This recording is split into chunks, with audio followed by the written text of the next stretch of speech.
All right, so I'm just going to do a little quick video just to show a couple of extra setup steps that a person can do with the freezer monitors that it's kind of built for. These are not necessary, but again, if you've never done one of these, if you're not super experienced with Home Assistant, we'll just show you how to do it. So this is going to be setting up a helper, and the other will be setting up notifications on the freezer monitor.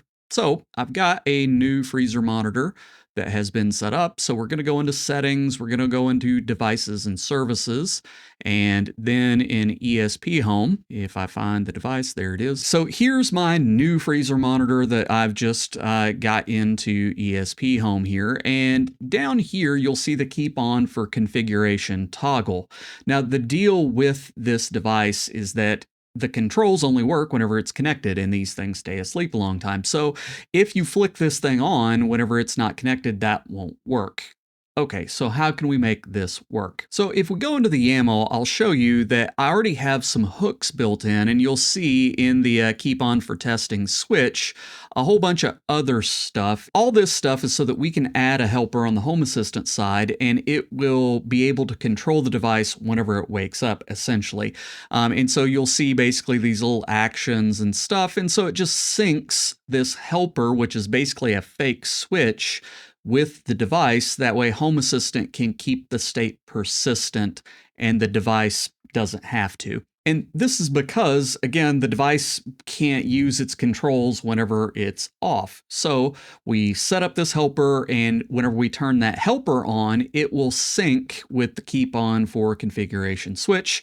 That way you can flip this toggle whenever you want. The next time the device wakes up, it will see it and it will stay awake or whatever you want. So we're going to go back into settings and devices and services, and up here at the top you'll see helpers in the upper right, and I'm going to create a helper. So we are going to scroll down, find toggle. We want it to be a toggle, and it's very important that we name it Freezer Monitor Keep Awake. This name is how the ESP Home device will see the toggle. If you name it something else, that won't work. So then we can pick an icon. So if you type in toggle, it will pull up some different toggle switches, say create, and now we have a new entity. So this is basically just a fake dummy switch in Home Assistant, and the ESP Home device, the freezer monitor, will just look for it. It will look for this input boolean freezer monitor keep awake. That's what's in the YAML code, that it will watch this whenever it wakes up, and that's how it will sync the state. You can then go to your dashboard and edit it and add this thing really anywhere you want. So if I want to put it here with the rest of my freezer monitor stuff, I can just add that entity. And if you type in that name, freezer monitor, I misspelled it, freezer monitor keep awake, input boolean, there it is, hit save. Okay, so there's one more step before this thing starts working, is that we have to make sure that the freezer monitor itself is allowed by Home Assistant to interact with this switch.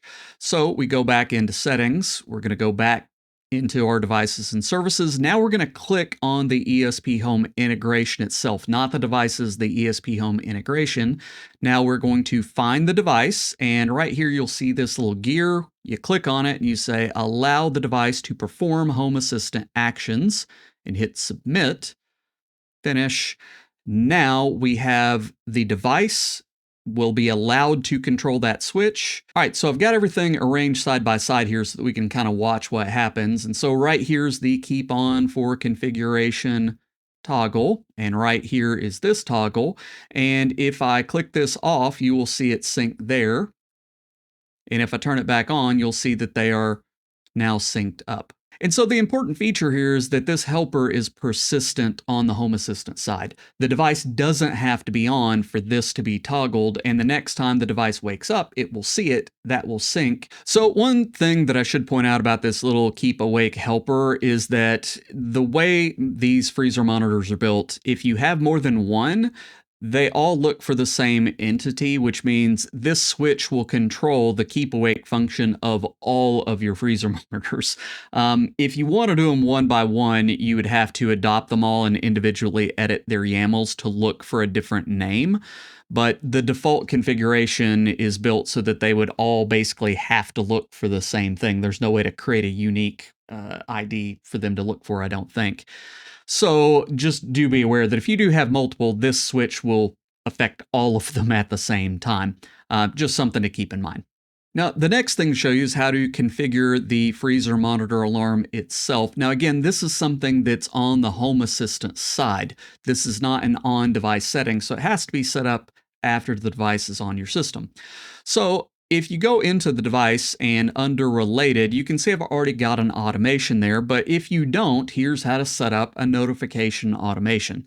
You just go and hit add to, and then we're going to just create as a new trigger. And it really doesn't matter. You can do this a bunch of different ways, but in here, you want to find your device. So right here is the freezer monitor that I am working with.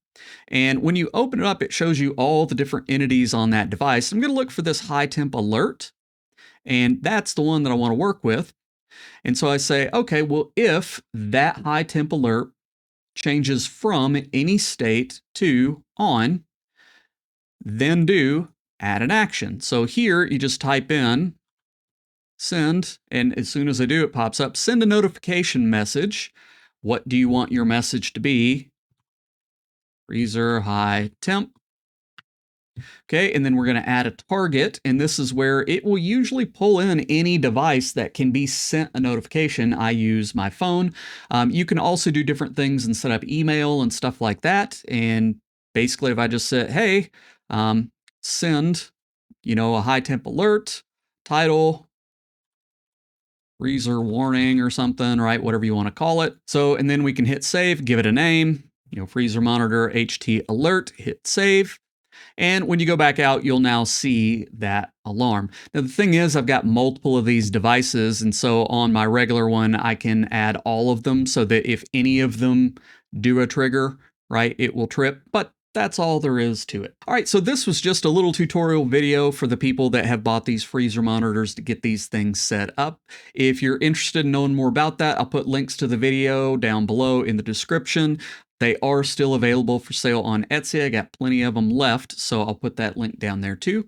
Otherwise, as always, I appreciate your time. Thanks.